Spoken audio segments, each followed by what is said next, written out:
Olá, tudo bom? Hoje nós vamos falar sobre programa de mestrado, ingresso ao programa de mestrado. Você está pensando fazer um programa de mestrado? Você está num programa de mestrado? Quais são as nuances que você precisa saber?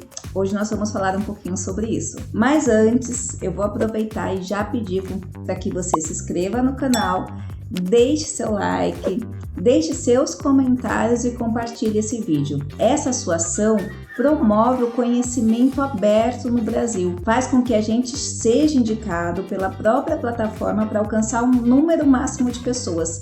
E isso é muito importante. E se você ainda não conhece os outros vídeos que falam sobre o mestrado, os mestrados, projetos, também convido você desde já a assistir. Bom, vamos lá falar um pouquinho então sobre mestrado.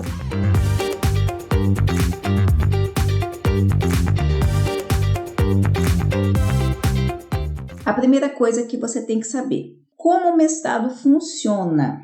Então vamos lá. O mestrado é a primeira portinha da pesquisa. Se você quiser ser professor de graduação, de pós-graduação, é muito bom que você tenha um mestrado. Embora algumas instituições ainda contratem professores apenas com especialização, a tendência é que o mercado fique cada vez mais seleto. Então, é essencial que você já comece a se preocupar e fazer um programa de mestrado. Agora, como funciona o mestrado no Brasil? O mestrado, ele é regulamentado por um órgão chamado CAPES, que faz parte do Ministério da Educação. A CAPES regulamenta, a CAPES dá a portaria para que o programa funcione e também avalia esse programa de 4 em 4 anos. Para você atuar com tranquilidade no Brasil como mestre, é fundamental que você se inscreva em um programa de mestrado que é qualificado pela CAPES, que é atribuído pela CAPES, recomendado pela CAPES. Então, quando você se matricula em um programa de mestrado já regulamentado pela CAPES, o seu nome já aparece na plataforma Sucupira, você já passa a fazer parte da rede de pós-graduandos nível mestrado no Brasil. Não tem jeitinho. Um dia desses uma aluna me procurou, mas eu estou numa instituição e o professor falou que assim que eu desenvolver a pesquisa, ele vai conseguir fazer com que eu seja mestre. Então, você tem que estar regulamentado.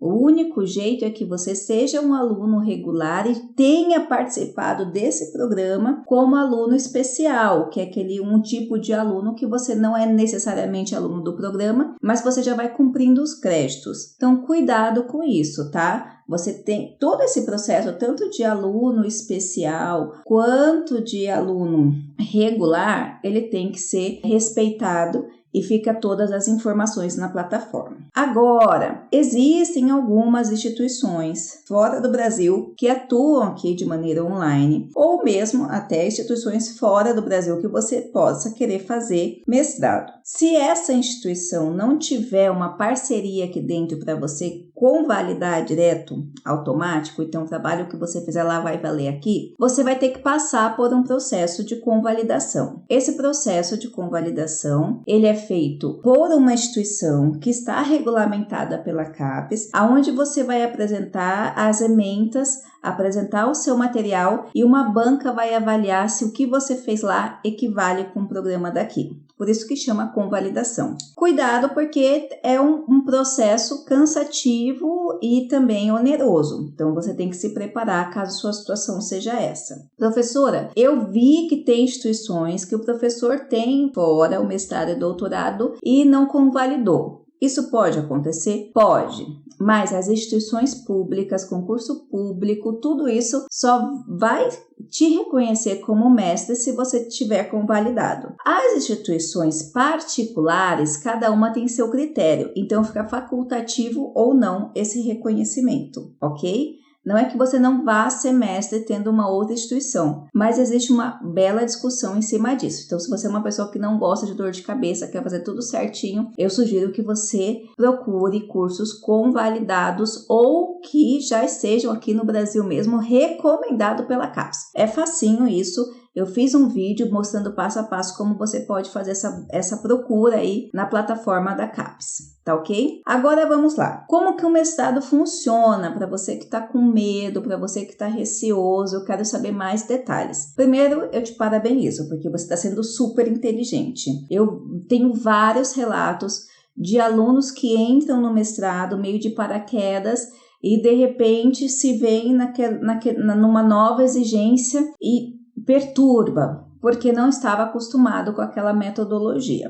E eu vou explicar por quê. Facinho. Porque nós somos, aqui no Brasil, nosso sistema de ensino, qual que é? Primeiro, conteudista. Então, é aquele monte de matéria, um monte de professor que vai te dar informação desde o seu ensino fundamental, informações aos montes, e a maioria de nós não consegue, é quase impossível você parar, refletir sobre tudo aquilo. Então, a gente vai adotando estratégias de estudos, cada um conforme suas habilidades, para responder na prova ou em outro tipo de avaliação exatamente o que esse professor quer. Na verdade, até o ensino médio, onde você tem esse excesso de conteúdo, vai mudar, mas ainda é assim. Você que está assistindo esse vídeo deve ter passado por isso. A maioria era o quê? A questão só vestibular. Então, a ideia é te dar aquele monte de conteúdo, preparar para o vestibular para você ingressar numa faculdade. Hoje já está mudando muito, isso já está caindo por terra, mas é bom você saber disso. Porque chega na graduação não é diferente. Então, você tem aquele monte de matéria, todas as nossas graduações são generalistas, então elas não vão fazer um foquinho, com exceção ao técnico, mas mesmo assim tem muita coisa geral. Então, você aprende aquele monte de matéria e você está aqui, sujeito passivo. Então, o sujeito está aqui passivo, o professor passando informação, e você tem que absorver tudo aquilo e, mais uma vez, você aprende estratégias mentais para ver o que ele quer, como aquele professor funciona, o que você tem que responder na prova para você conseguir atender as expectativas daquela nota e não ficar de DP. Na especialização, lato sensu, a mesma coisa. Então, você, mais uma vez, os professores chegam aqui passando informação, você tem que ir catando essas informações que estão sendo passadas, a mesma coisa, criando estratégias. Tem professor ainda que insiste naquele sisteminha de pegadinha, então é mais importante você saber ler a pegadinha do que o conteúdo. É um sistema de ensino que não vamos entrar agora de certo ou errado, mas funciona assim. Quando você chega num programa de mestrado, o que acontece? Há um desconforto, primeiro porque o mundo é novo, muita gente que já é acadêmico, muita gente mistura, as salas são misturadas, porque não existe salas, existe disciplinas. Então você encontra gente de mestrado, de doutorado, gente mais nova, gente mais velha, principalmente se você vai para uma instituição privada. Como que funciona? Você, que antes era aquele sujeito que ficava lá só recebendo aquele monte de matéria, agora você vai passar a ser sujeito ativo. Então você deixa de ser passivo, vai ser sujeito ativo. E os professores eles vão entrar como doutores, como especialistas, como os mestres em fazer você pensar. Eles vão te empurrar, eles vão fazer você pensar coisas que você nunca tinha pensado, argumentos que nunca você tinha tido, ler autores. Em uma disciplina você tem que ler autores com vários posicionamentos diferentes e dizer onde eles se contrapõem, onde não se contrapõem, e passar esse conhecimento de forma ativa, porque agora esses professores, especialmente o seu orientador, ele não vai pegar você, ele não tem nada que ele quer fechado, porque ele quer o resultado da sua pesquisa. Por sua vez, você não é um sujeito ativo que tem independência, você não pode fazer o que você quer. Você tem que seguir uma metodologia, você tem que seguir um sistema, você tem que fazer o seu resultado em cima de normas para que o seu material fique científico. Você tem que apresentar artigos científicos, você tem que se inscrever em palestras, simpósios, apresentar os seus materiais, você vai ter que passar por uma banca de qualificação, você vai ter que passar por uma banca de defesa. Na banca de qualificação, você vai ter pelo menos 3 mestres ou doutores ali avaliando o seu material. Então, tudo isso você vai ter que pensar. Qual que a gente pode falar, né? Como que acontece?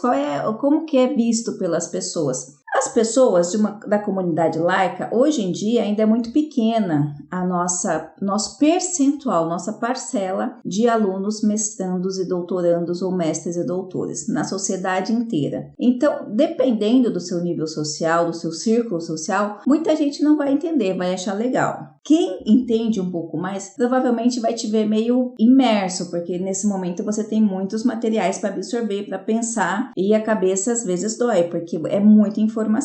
Agora, para mercado, você tem que ver como você é. Existem algumas empresas que ainda não agem muito bem com pessoas que fizeram mestrado, porque eles acham que se você fez mestrado, você é do campo da pesquisa e eles querem pessoas práticas, querem pessoas com especialização. A não ser que seu mestrado tenha sido uma pegada mais profissional. Mas mesmo assim, eu já vi gente ter problema. Se você está pensando em ser um pesquisador, um acadêmico, ou de repente trabalha no departamento de pesquisa de uma multinacional, ok, maravilha. Se você é um profissional que já fez a carreira e quer fazer o mestrado agora para contribuir para a vida da aula, maravilha, decisão correta. Agora, existe pensamentos errados com relação ao mestrado? Existe, porque, como eu te falei, existe a necessidade de preparação. Eu sempre falo o seguinte, não existe nada bom e nem ruim. Existe aquilo que serve para você e aquilo que não serve. Se você me perguntar se mestrado vale a pena, eu sou uma pessoa apaixonada pela pesquisa, apaixonada por dar aula. Tanto é que é um prazer para mim estar aqui, embora eu tenha que ter reaprendido a dar aula, porque a gente fala para uma câmera, para um estúdio, não fala para um monte de gente.